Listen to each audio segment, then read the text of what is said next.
Has our economy crashed and has not been able to pick itself back up? Well, it's actually in the process of crashing. Okay. And the real if it started here, are we here or here? No, we're still, unfortunately, we're still closer to the top. Okay.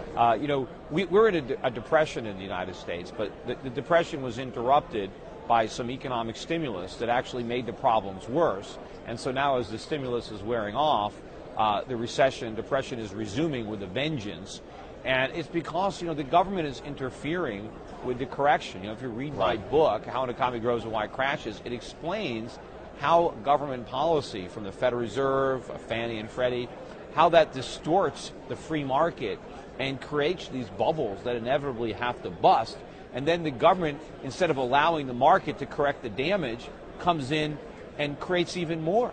Lay out for us the Republican portion of the blame, the kind of the policies under Bush and the Republican Congress. What was going on there, and then what's happened since we've had a new regime take over? Both parties have spent recklessly, run up deficits, increased the size of government, increased the amount of taxation. So both parties have blood on their hands. I mean, the Republicans have better rhetoric as far as talking the talk. But they don't walk the walk, and neither do the Democrats. That's why we need a real change in the Republican Party. Maybe that is beginning here with the Tea Party movement. But so far, I don't see enough real difference in the Republicans that I think they're going to do anything to alter the trajectory that we're on. This is where the Tea Party comes in, where they lean towards the Republicans, but they've been keeping an arm's length. Are they strong enough to kind of cattle prod John Boehner and company into actually being serious? I mean, we'll see. I mean, if the Republicans stood firm and prevented the debt ceiling from being raised, that would be a step in the right direction, because that could really force the necessary spending cuts that we need. Right. It would be painful to cut spending by that degree, but not nearly as painful as it's going to be if we don't do it. What's the degree that we have to go to? What's the spending level we should be at versus where we are? At a minimum, we shouldn't spend more than we collect in taxes. Which means we have to cut about $1.5 trillion out of this year's budget, not over 10 years, in 1 year. And that is massive, because see, right now the government is borrowing 40 cents out of every dollar it spends. It can't do that. What is the likelihood that something will change before we actually hit rock bottom? Are we like, as a country, are we like AA or something where we've got to hit bottom? I think so. I don't think the politicians have the stomach for trying to avert the crisis, because the medicine to cure the problem doesn't taste good.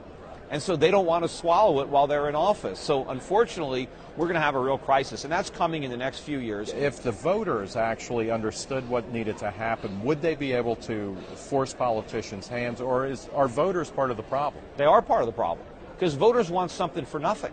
I mean, that's the problem with democracy. I mean, the Founding Fathers knew this 250 years ago. People vote for something for nothing. So politicians get elected promising to give things to people. And so people want stuff for nothing, and that is the problem. If that's part of human nature, it really can't be solved, really. But how do we minimize the distortions that go into the economy that lead to a crisis that then call for more distortions? Well, we did it for a while with the Constitution, which limited the power of government. But over time, government broke free of the chains of the Constitution. That's the way Thomas Jefferson defined it. So we need to reimpose constitutional law and restrictions on the government. And hopefully, when we have this economic crisis that's coming, what we had in 2008, that was the warm-up. The main event is coming, and it's going to be brutal. It's going to be a collapse in the dollar that sends prices for consumer goods through the roof, interest rates through the roof, massive unemployment, much worse than we have now.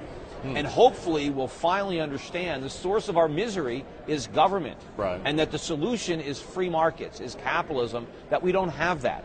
That when we did have that a long time ago, our economy thrived. And we created a lot of wealth, which we have since dissipated with all these redistributionist, socialist programs that have been layered onto the economy. And we need to go back to what made us great, not what is bankrupting us. Speaking of programs, tell us the best way to listen to your radio program. I've got a brand new radio show. I do it 2 hours, weekdays, Monday through Friday. Everybody can